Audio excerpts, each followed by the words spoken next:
The Rules Committee will come to order. We are here for consideration of 4 measures from the Committee on Ways and Means. We're very happy to welcome our good friends, the leadership of the Trade Subcommittee, Mr. Brady, the chairman, and the ranking member from Seattle, Mr. McDermott. So, gentlemen, just as I said to you a few days ago, if you have any prepared statement without objection, it will appear in the record in its entirety, and we welcome your summary.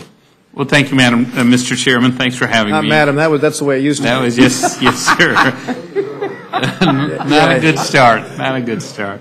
I am here today to present a package of bipartisan jobs bills.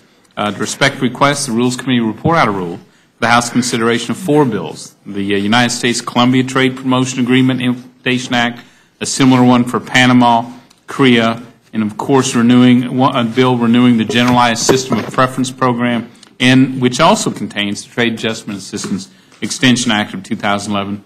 These bills are the result of intense work with the White House and Senate and mark the reemergence of the U.S. international trade agenda. 3 pending agreements were signed nearly 5 years ago and have awaited congressional consideration for far too long.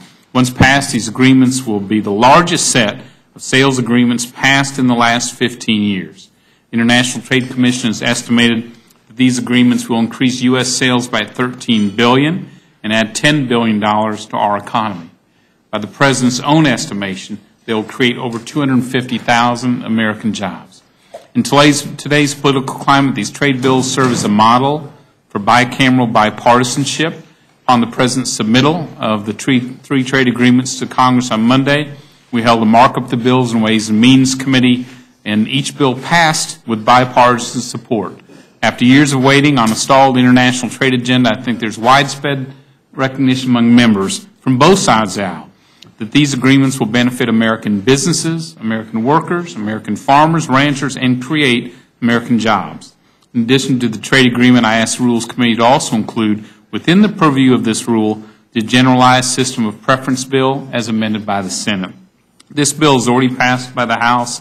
It's the largest U.S. trade preference program. It's vital for lowering the cost of inputs for American manufacturers and will spur market-driven economic development overseas, enhance American competitiveness, and will in turn create U.S. jobs.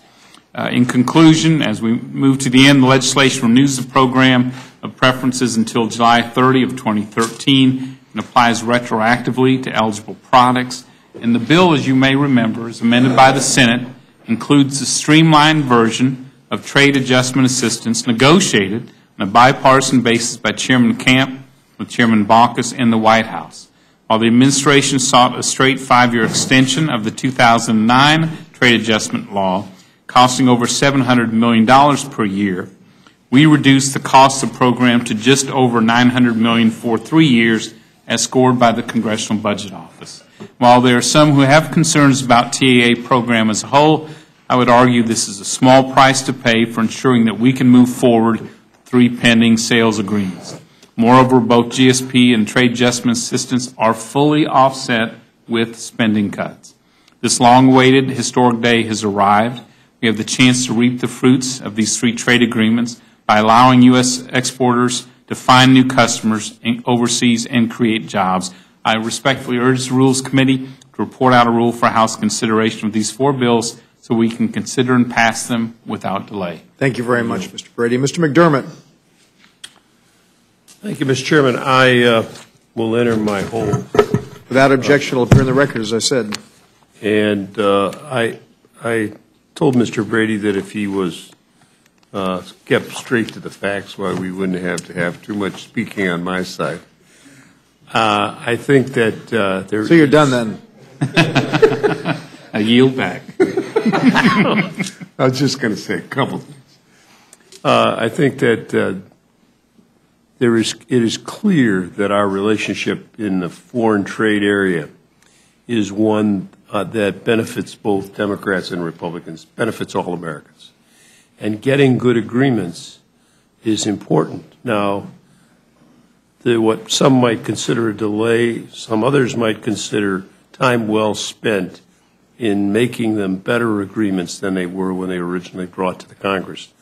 And I think we have before us now agreements that can pass muster in the Congress and will have bipartisan support. And I, for that reason, yield back to Councilman. Thank you very much, Mr. McDermott. Let me say that I think that you've said it very well. I mean, I believe that that bipartisan support is what is necessary. At our last meeting, Mrs. Slaughter gave me a letter requesting that we move ahead with the President's jobs bill, and we know that with this action, we're taking a very important step that the President talked about in his address to the joint session of Congress. And as you said, Mr. Brady, the notion of creating 250,000 jobs is something that Democrats and Republicans alike want to see happen. And I, for one, am a big believer in the idea of our coming together on an issue that is, I think, helping us not only with our notion of job creation, but geopolitically as well. And without getting into all the details of that, I think that we'll be able to accomplish a lot of things with what we're doing. And so many of us can wring our hands and point fingers. I can do it as well as the next guy. We are where we are, and I appreciate the fact that we've been able to do it in a bipartisan way. And thank you both for that. I have no questions. Mr. Sessions.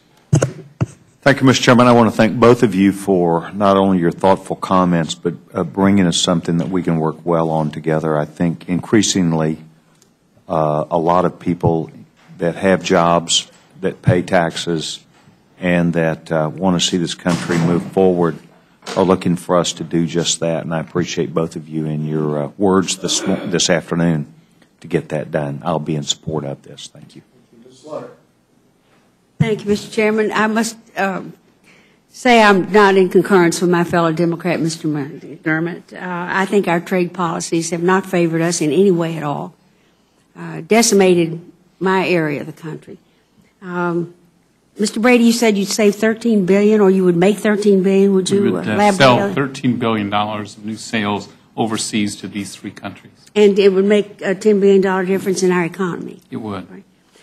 Since we're spending about $12 billion every month on the war, we don't come out ahead there very much, do we? Well, from a job creation standpoint and 250,000 jobs at this point, clearly yes. But it doesn't help the economy. No. The war is out there as well. Well, that's a debt we're going to have to pay. Well, I think the war and these new sales agreements are separate issues. I do know Well, of course that they are. manufacturers, But it's still the same pocket of money. It farmers- goes, all right. Well, actually, no, they're not. Our I hope we tax that businesses that business. are trying to compete around the world, frankly, what they find is America need not apply signs. And what these agreements do is take down those signs and allow us to compete I wish they two-way did. I've got a around the bill world. that actually does that, Mr. Brady. What's we that? actually do that, those unseen trade barriers. I mean, it stuns me that, we sell 8,000 cars a year in Japan. The entire country of South Korea has 26 American car dealerships. Come on. We're not benefiting ourselves here, Eddie. Actually- But nonetheless, I know it's going to pass. I really don't have any Well, I questions. do want to just, commend Democrat leadership in the Ways and Means Committee. Chairman Levin at the time worked with the then ranking member David Camp, the auto companies, our auto workers, to create with the president, and I commend the president. They are very lukewarm on The Korea. supplemental They've already agreements. still supported our bill, so they're not that crazy bad. They Well, know they're not. If you don't do away with those unseen barriers, The chance to Those sell unfair 25,000 new American cars is a good start. not in comparison to what they sell in here, but, I understand. it's a start, but we're literally starting, aren't we? Thanks. I just thank you both for being here, but I have no questions, Mr. Chairman. Yeah, thank you very much, Mr. Chairman, and and I appreciate your testimony. But I too kind of am disappointed that we're considering these trade bills at this particular time. And my disappointment is bipartisan, by the way. I mean, I'm disappointed with the administration, and I'm disappointed with this House for bringing some of these bills to the floor. You talk about job creation and how these trade agreements benefit create jobs in America.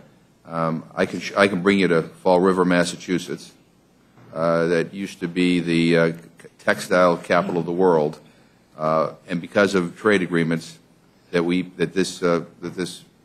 these various Congresses have passed and various presidents have signed in a bipartisan way, the textile industry has all but left. There's nothing there. and there was nothing, and we did nothing, as a country to step up to the plate to help them rebuild.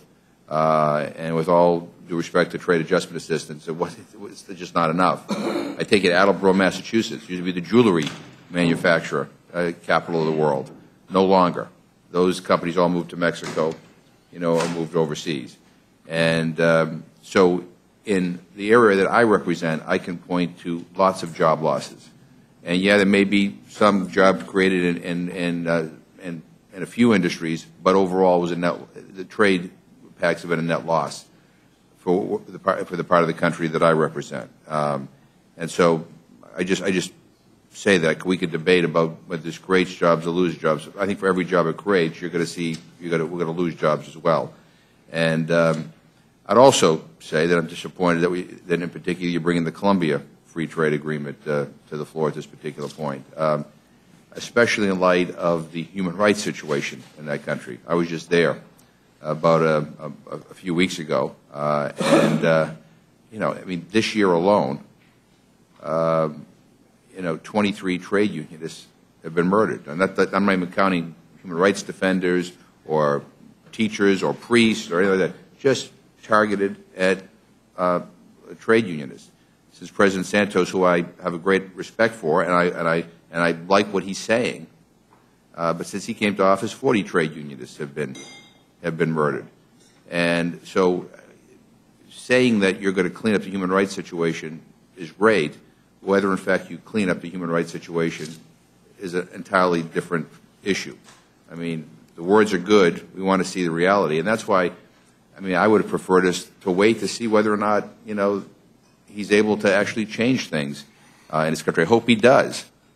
But it's still a very dangerous place, especially for trade unionists. And, and there's, and with all due respect to the Labor Action Plan, which I understand is not part of the implementing legislation, right? No, it's not. Which, Ought to be. It ought to be. But it's not. But, tomorrow, it'll be its 6-month anniversary since it was actually put into place.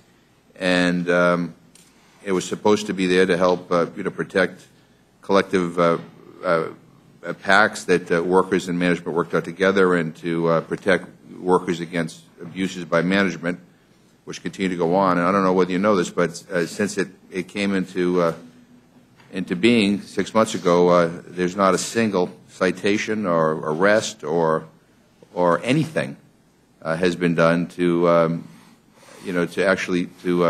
punish those who are abusing workers. So I mean, I hope that maybe in the next 6 months it'll prove to be different. But I'll just conclude by saying this: human rights ought to matter in our policies, whether it's military policies or trade policies or economic policies. And my worry of what we're doing here right now is you get the Colombia Free Trade Agreement passed and it's all said and done.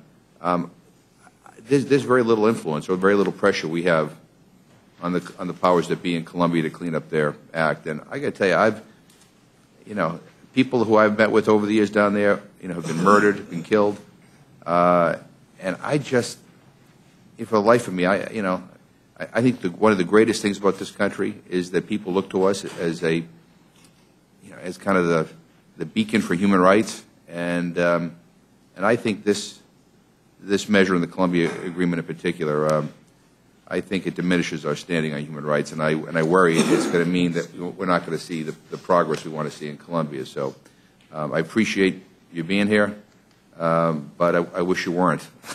And anyway, Thank you. Thank you. Mr. Bishop. Mr. Jason. Mr. Chairman, let me ask Mr.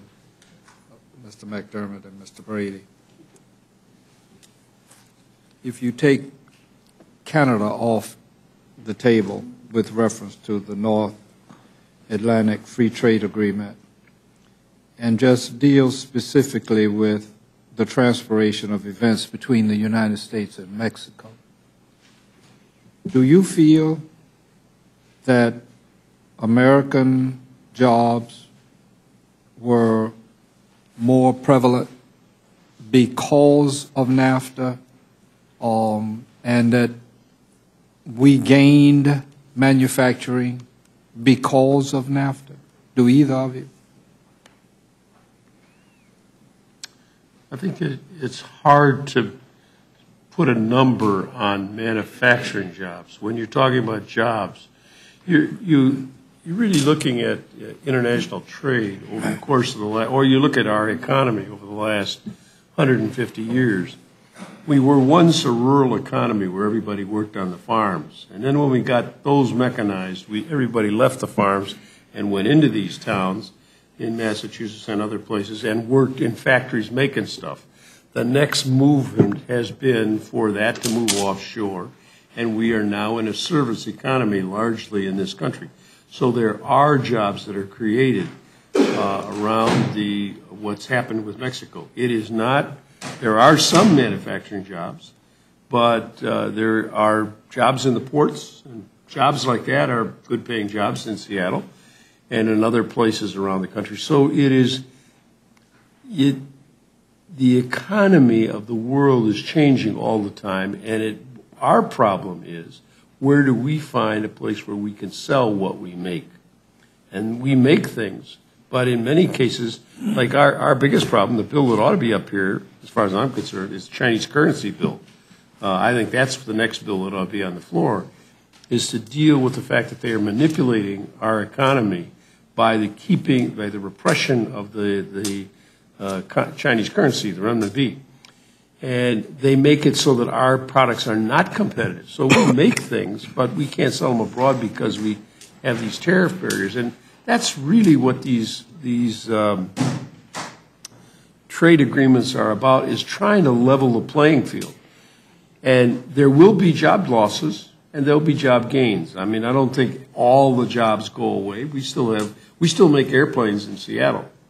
Now, we have less people working at it than we used to, because in part our purchasers are saying, you have to give us some of those jobs. We want to make the wing in China or whatever.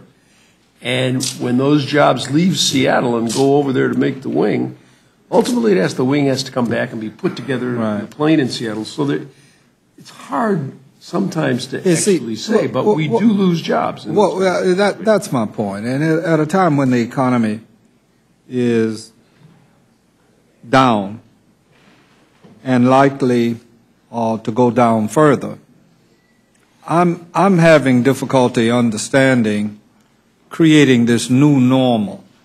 I guess it's because I'm so old and was accustomed to what I thought was normal, and I'm now beginning to describe the new normal in employment as the new abnormal. Because basically what winds up happening, and let me just use one for example, and I'll make it a hypothetical without calling the names of the two companies, I'll just make it a hypothetical. Candy company was paying $9.50 an hour to its employees. It moved to Mexico. They paid 51 cents an hour to its employees. The candy tastes the same. When it came back to the United States of America, then it cost 10 cents more immediately and ultimately 25 cents more. I don't know how long our service-oriented society is going to be able to prevail, but I have a sneaking suspicion if we don't manufacture something that others can or will buy, we won't be around as one of the world's leaders when all is said and done. I wish to you, I'm sorry, Mr. Brady, you were about to say something? Please finish. I apologize.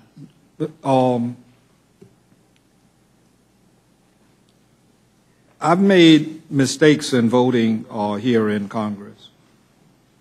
The biggest mistake I feel that I made was voting for NAFTA. I voted for NAFTA largely in the face of opposition of supporters of mine who it took a very long time to repair the personal political damage with those supporters. I could make a case, aside from the human rights for the Colombia Free Trade Agreement, that is probably a wash. Certain people will lose their jobs, I believe. a lot will gain jobs by virtue, if nothing more than the flower industry. We in Florida benefit from those things that come in our ports. And Jim, quite frankly, I understand how you feel if you're anybody ever in Seattle and see all the commerce that takes place with reference to trade generally, not referring to any particular trade agreement, just the number of rail cars and trucks and things that are stacked up along your coastline suggests that you will spend your entire time here believing that trade is a good thing. And I don't quarrel with that. That's yours and all of the other person's rights. But when I voted for NAFTA, Mickey Cantor was the trade representative. I knew Mickey from Florida. And he talked with me at length, as did President Clinton, as did President Carter, as did Mr. Rockefeller, Andy Young, a whole bunch of people. One night, I thought I was really somebody. I was a new member of Congress, and they invited me. I haven't been back since, but they invited me to a club called the F Club on F Street here in Washington. And Rockefeller gave me his personal phone number, which he never returned my calls.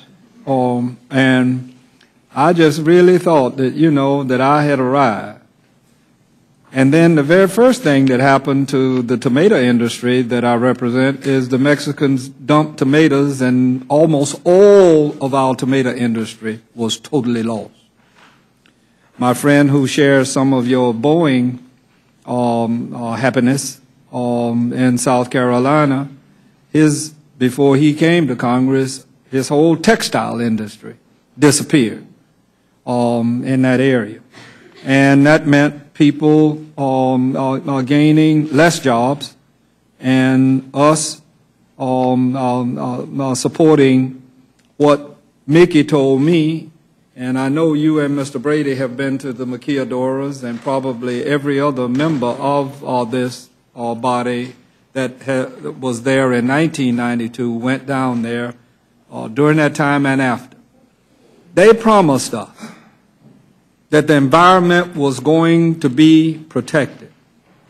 4 years ago, I went to the Maquiadoras, and the only thing that I can think rivals the devastation and degradation in the Mexican environment, the only thing that could rival it is something I saw recently. Jim, I thought about you when I was in India, in Dharavi, that place where is supposed to be the basis of Slumdog Millionaire. Look, it ain't right to do these kind of things, and you all can't assure me I don't believe that these trade agreements carry with them the concerns that some of us have about the global environment. And if we can't enforce these things, then I'm having trouble understanding. In South Carolina, for example, a German company owns BMW, manufactures BMWs in South Carolina, and I'm very happy that they do, like the Koreans manufacture the Hyundai automobile in Alabama, and I'm very glad that they do. But how can the German company manufacture a product in South Carolina and sell it in Europe at a profit, and American people can't? My final statement on this is Panama, I'm going down there soon, just to see for myself why we are doing this. Their gross domestic product is less than $25 billion a year. So it certainly ain't no whole lot we're getting ready to manufacture to sell to Panama. And I believe because of geopolitical circumstances that Panama is important to us. But it can't be about trade. There ain't going to be no jobs gained by going into that environment. I'll be open-minded enough to try to be persuaded if I can see it. But I also know Panama is yet another of the financial havens. And I also know that American manufacturers, many of whom have made profits that have parked their money offshore and won't invest it in America, then somehow or another, I think they will see an advantage in the Panama Free Trade Agreement to be able to park their money in Panama, since it has lower taxes and since it has circumstances that are convenient to those who deal in high finance. Now, y'all can't make it make sense to me that we keep sending jobs away from this country and then telling the American people that we are creating jobs. I don't think one job net is going to be gained by either of these agreements. And like Ms. Slaughter, I believe that all three will pass. But they sure will hasten the day when the middle class demise that's taking place will come quicker, and the new normal, that means jobs paying less for people in America, is going to take place. Mr. Brady, if you were going to respond. I will, and I'll be very brief. You've said a lot. That baby that's yelling, she said, he's right. I heard her. Probably not that brief.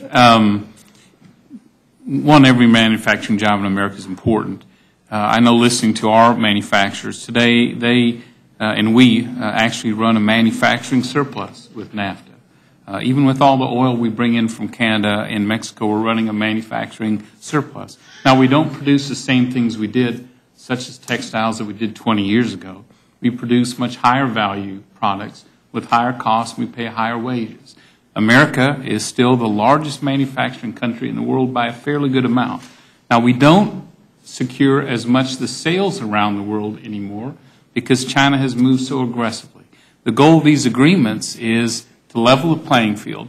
To those trading allies who sell into the United States today, insist we have two-way trade, that we're able to find their customers in their countries. And as a result, our American manufacturers believe these agreements are very important to them. And the second point, Panama, Colombia, they may seem small, but these are two of the fastest growing economies in our hemisphere. In today's economy, every job and every sales counts. We ought not be too arrogant to believe that countries and new sales don't matter. They do. And I think, too, that Panama matches up beautifully with our service economy, which is why a number of our service industries, again, are anxious to find customers there. Final point with Ms. McGovern. Colombia has made remarkable progress in labor rights. What you see, the deaths that you cited this year, 22, is correct. But that's compared to almost 200 10 years ago. They have put in place new labor laws, a brand new set of new prosecutors, new investigators on these areas. They've reduced the violence to the point where it's safer to be a union worker in Colombia than the average population. They've not lost one union member who's been given protection. 10,000 of them have been given protection by Colombia. And today, the murder rate in Colombia is lower than St. Louis, lower than Detroit, lower than Baltimore, and comparable to Newark. It is not a perfect country, but I will tell you, if you look at labor rights, there's not a country on the globe that's made as much progress as Colombia the last decade. And this new labor action plan, the labor unions in those countries, one of them told me this was the greatest social progress they've made in 50 years. Do we have to continue to hold them accountable? Absolutely. But President Uribe and now President Santos, with President Obama, who insisted on these preconditions, have made remarkable progress. So why wouldn't we encourage an ally like that rather than push them away? And I yield. And with respect, I mean, remarkable progress to me has to be measured in more than just words. It has to be measured with actions on the ground. You mentioned the labor action plan again, and do you know how many citations have been issued or arrests have been made for violations of various labor laws that have taken place so far? Zero. When it came into place 6 months ago, yes, it is, I like what it says, and if it's implemented, it will be good.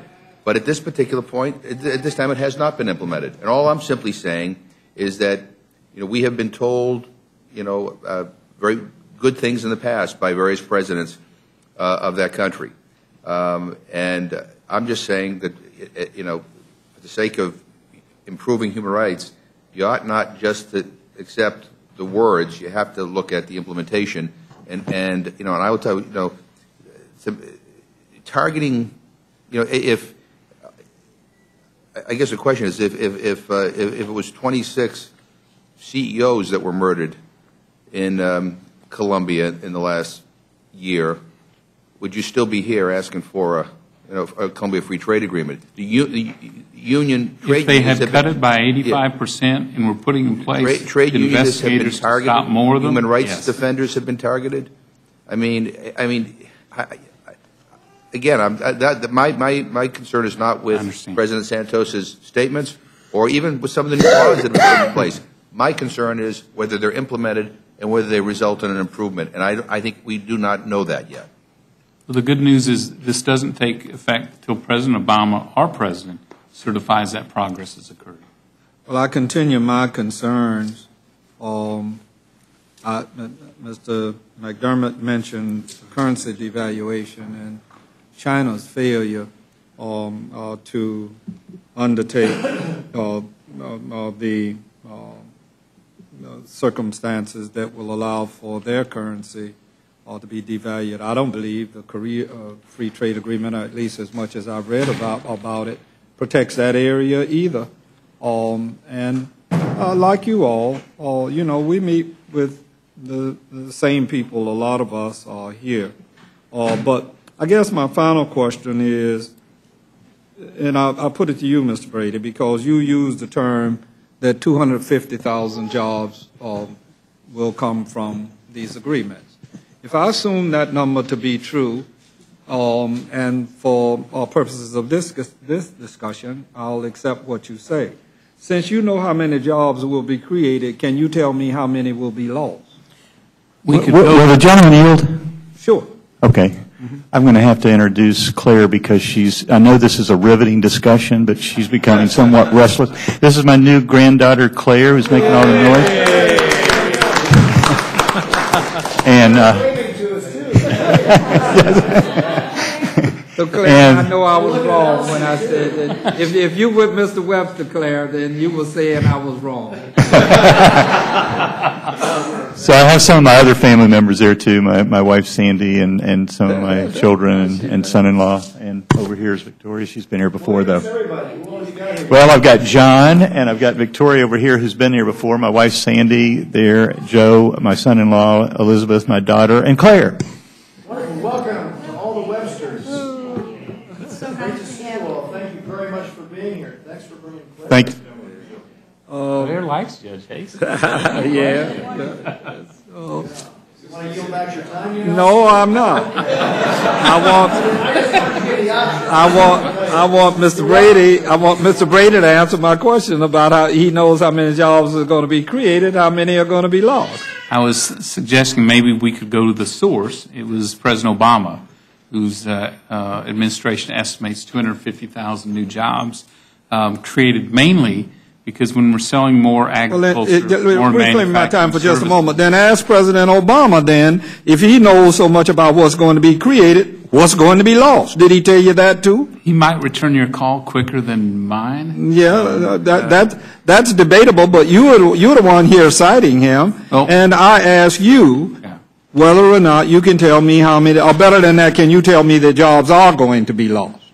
No, I frankly, I believe with these new sales and new customers, especially since these countries already sell into the United States, the opportunity to turn that into two-way trade.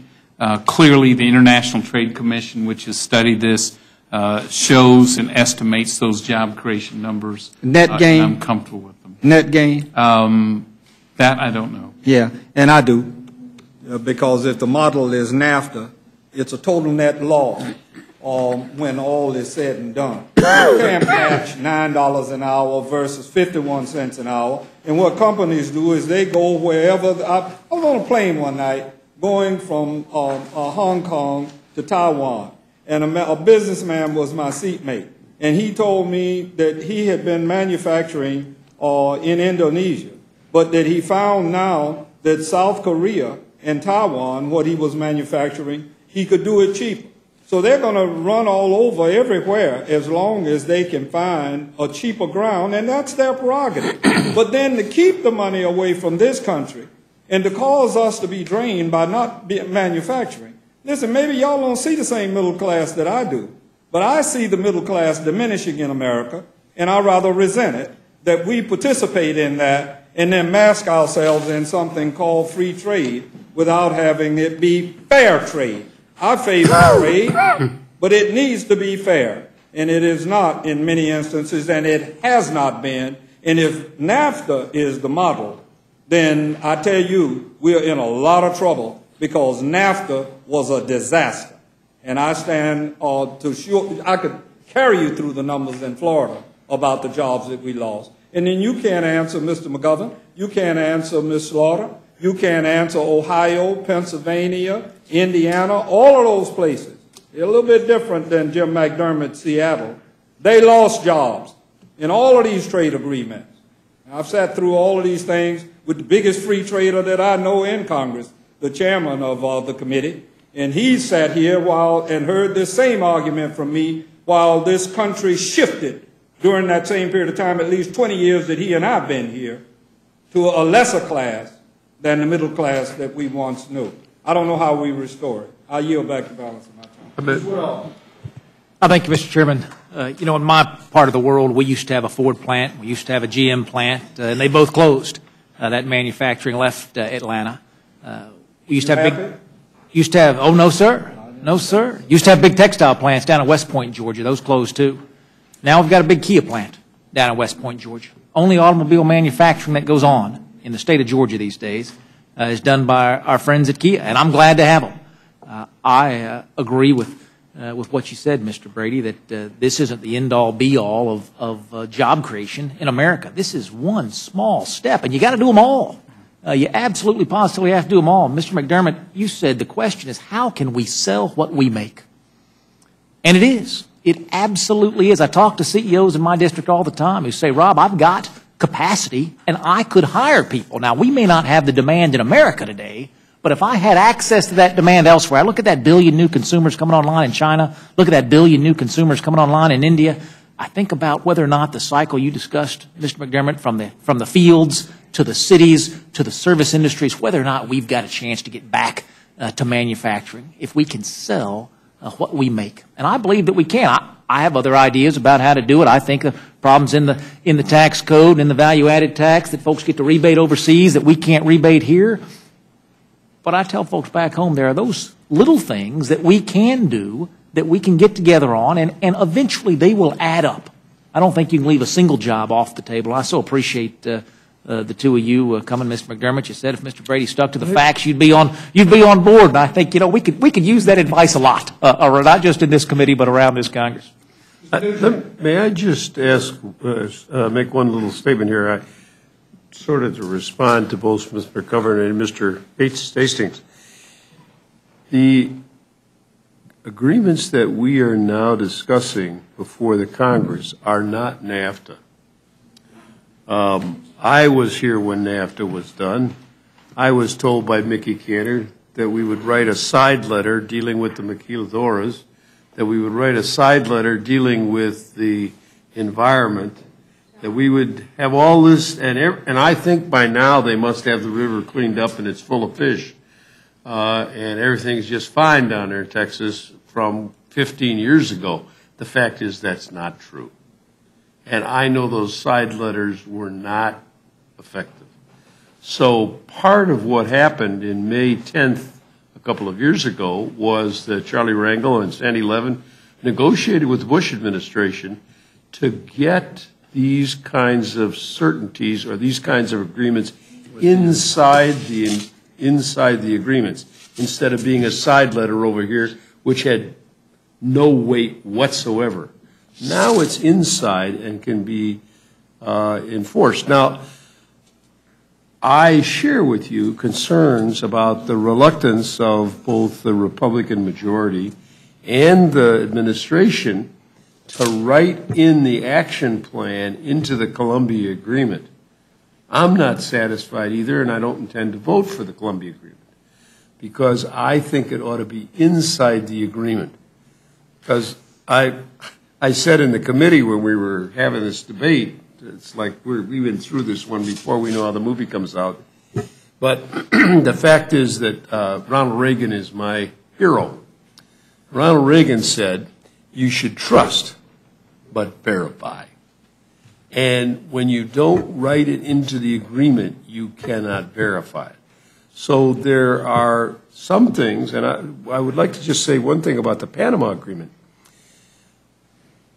The Bush administration tried for a long time to try and close the tax haven that Panama absolutely was. No, there probably wasn't a better tax haven in the world. We knew about Liechtenstein and a lot of other places. Nothing was better than Panama. And what was done when we forced that issue back to the bargaining table under the Obama administration was they got a tax transparency agreement with Panama that we've never had before. It will be impossible to hide your money in Panama if the agreement is enforced. And so I think that we have made some steps in stopping some of the abuses that have been done in the past. Are they perfect? No, they're not perfect. Not by my standards. But I do think we've made a long step. Another thing we did was we made the ability of countries to produce their own medications for their people. If the prices in the United States are too high or prices in Europe are too high, we've allowed them to have that ability. Now, that was put in the Peru agreement, that occurred about, a year and a half, 2 years ago. And it is in here as well. So you're right. There were mistakes made, if you will, the old phrase. But we tried very hard in these and succeeded better in some of these agreements than in others. So I think you're not voting for all when you vote for one. You can vote for one and not for another one. And I think there'll be quite a bit of that done out here as people look at the evidence and make their own minds up about what they think is fair.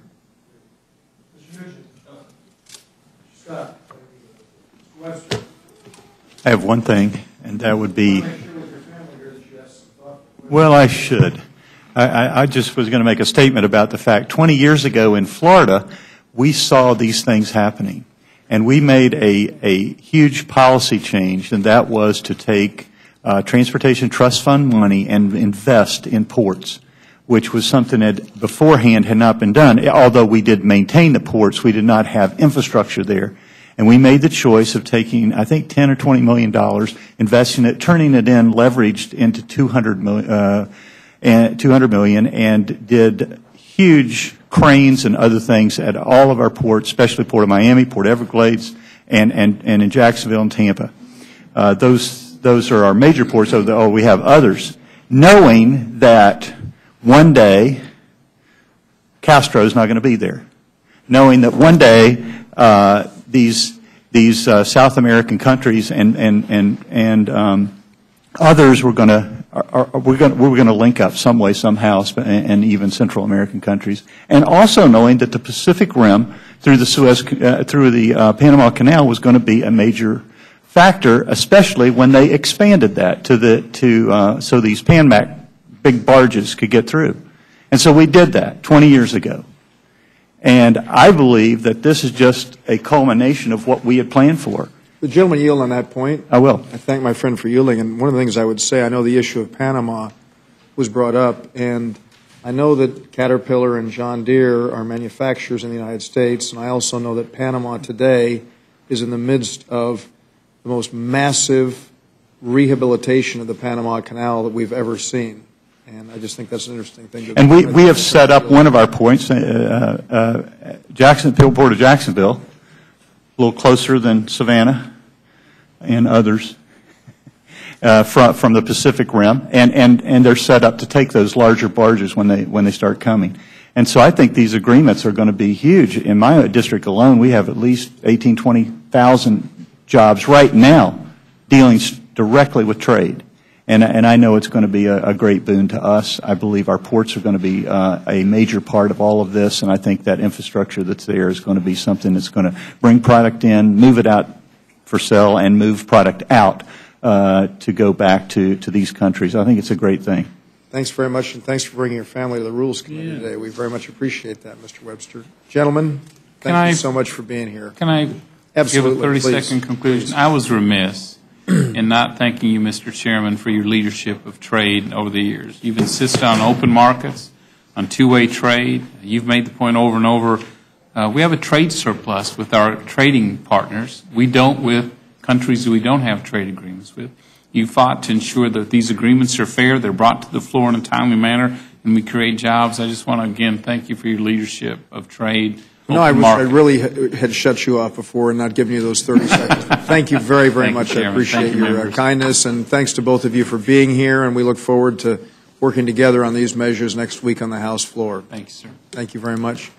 So with that, the hearing portion of consideration of these measures comes to an end, and you all have copies of the rule there. The chair will be in receipt of a motion. Thank you, Mr. Chairman. Point of personal privilege, if I could say to Mrs. Webster, it's good to see you again. I saw you at the airport in the end of August a couple of years ago, and was delighted to know that this beautiful baby was born a few months ago, and congratulations. It's good to have you at the Rules Committee. Thank you, Mr. Chairman. Mr. Chairman, I move that the committee report one resolution providing for consideration of Senate Amendment to H.R. 2832 and closed rules for H.R. 3078, H.R. 3079, H.R. 3080. Rule makes an order motion by the chair of the Committee on Ways and Means or his designee that the House concur in the Senate Amendment to H.R. 2832. Rule waives all points of order against consideration of the motion and provides that it shall be considered as read. Rule provides 1 hour debate on the motion equally divided and controlled by the chair and ranking and minority member of the Committee on Ways and Means. Rule provides 90 minutes of debate on H.R. 3078 equally divided and controlled by the chair and ranking minority member on the Committee on Ways and Means. Rule waives all points of order against consideration of H.R. 3078, provides that it shall be considered as read. The rule waives all points of order against provisions in H.R. 3078. The rule provides one motion to recommit H.R. 3078. The rule provides 90 minutes of debate on H.R. 3079, with 30 minutes controlled by Representative Kemp of Michigan or his designee, 30 minutes controlled by Representative Levin of Michigan or his designee, and 30 minutes controlled by Representative Michaud of Michaud. I need to speak better French. Thank you, Mr. Chairman. Of Maine or his designee. Rule waives all points of order against consideration of H.R. 3079 and provides that it shall be considered as read. Rule waives all points of order against provisions in H.R. 3079 pursuant to Section 151 of the Trade Act of 1974. The previous question shall be considered as ordered on H.R. 3079 final passage without intervening motion. Rule provides 90 minutes of debate on H.R. 3080 with 30 minutes controlled by Representative Kemp of Michigan or his designee, 30 minutes controlled by Representative Levin of Michigan or his designee, and 30 minutes controlled by Representative Michaud of Maine or his designee. The rule waives all points of order against consideration of H.R. 3080 and provides that it shall be considered as read. The rule waives all points of order against provisions in H.R. 3080 pursuant to Section 151 of the Trade Act of 1974. Previous question shall be considered as ordered on H.R. 3080 to final passage without intervening motion. Finally, rule provides that the House Resolution 418 is laid on the table. You've heard the motion of the gentleman. Let me just say that it's made clear that we're extending the debate on this to 90 minutes per agreement, which has been a request made by a number of people on both sides of the issue. Mr. Michaud has made the request that he have an opportunity to manage 30 minutes to ensure that there will be a guarantee of speakers in opposition to the proposals before us. Other than that, this is a standard structure for dealing with trade agreements that are before us, and so I'll ask if there are any amendments. Mr. McGovern. No, and I appreciate the additional time, but the way I thought fast track is supposed to work is that all the time shall be equally divided between those favoring and those opposing.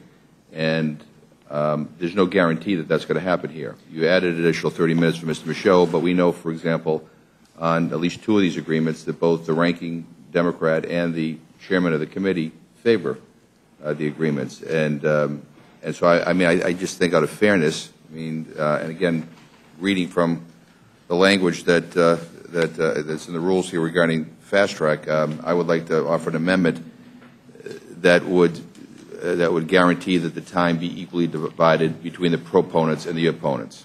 I think just that's fair, because some of us have some concerns with these bills. Some of us are worried about job losses in our district and about human rights issues, and so if we can get a guarantee that it will be equally divided, I think that's fair, and I think it shouldn't be controversial, I hope. Well, let me say that I don't believe that the gentleman's amendment is necessary in light of the fact that Mr. Michaud is actually leading the opposition to the agreements that Mr. Levin is in support of, and so there will be an equal amount of time based on that that's an equal assessment. So that'll be. No, well, if I could reclaim my time, that'd be an equal amount of time on the Democratic side. My understanding is Mr. Camp supports all the agreements. My understanding is Mr. Levin supports all the agreements. So we're talking about 90 minutes a time. They control an hour will be in favor of these agreements, and 30 minutes, and at least 2 of them will be against. That doesn't seem to be even. Well, let me just say that I know that there will be an attempt made by the floor managers to ensure that everyone who wants to be heard on these measures will have an opportunity to be heard, because obviously, as I said, we're extending the debate. We're going to have obviously a very long day. The plan right now is to begin work on this on Tuesday when we return. And well, if I could reclaim my time, sure. Again, I mean, under fast track, we're told that that the debate could go up to 20 hours, and right. I'm not saying we should have a 20-hour debate on each amendment, but what I'm saying here is that for those of us who have concerns about these agreements, I think again, kind of following the rules that we've done in the past here, that we should state that 90 minutes shall be equally divided between the proponents and opponents. That's just fair, because otherwise the deck is going to be stacked in favor of at least 2 of the agreements, and I don't think a lot of 30 minutes is not a lot of time for those of us who have concerns to be able to express them. So out of fairness, I would urge that we do it like we have done in the past. And let me just say that we're going to do, frankly, as has been done in the past, and we're going to do everything we can to ensure that members who are in opposition will be able to. So your amendment is pending? Yeah, well, just so I agree, my understanding in the past is that there have only been 3 cases that the rules, where the Rules Committee, didn't allow there to be equal time on both sides. I'm just trying to understand what the controversy is over splitting this up and equally between proponents and opponents. It seems just. Well, I think that explains. Let me just respond by saying that's why we turned ourselves inside out to ensure that Mr. Michaud does have an opportunity to that. So I'm going to urge a no vote on the amendment offered by my friend. Those in favor will say aye. Those opposed, no. Roll call. Clerk, call the roll. Mr. Sessions. No. Mr. Sessions, no. Ms. Fox. No. Ms. Fox, no. Mr. Bishop. Mr. Bishop, no. Mr. Woodall. No. Mr. Woodall, no. Mr. Nugent. No. Mr. Nugent, no. Mr. Scott. No. Mr. Scott, no. Mr. Webster. No. Mr. Webster, no. Ms. Slaughter. Aye. Ms. Slaughter, aye. Mr. McGovern. Aye. Mr. McGovern, aye. Mr. Hastings. Mr. Hastings, aye. Mr. Polis. Mr. Chairman.